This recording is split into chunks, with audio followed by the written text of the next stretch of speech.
din. Palakpakan naman niyo. Of course, imagapon ninyo, Philip.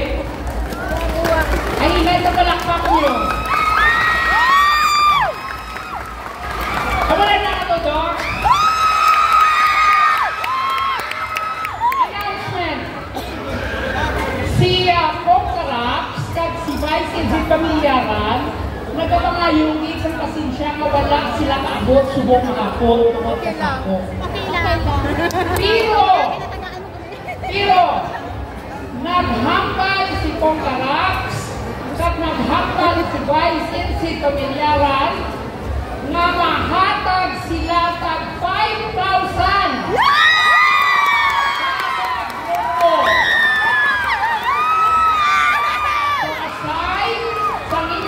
Sa barangay, mahatag si Pongkaraps at si Vice Edith ang 5,000 kada grupo.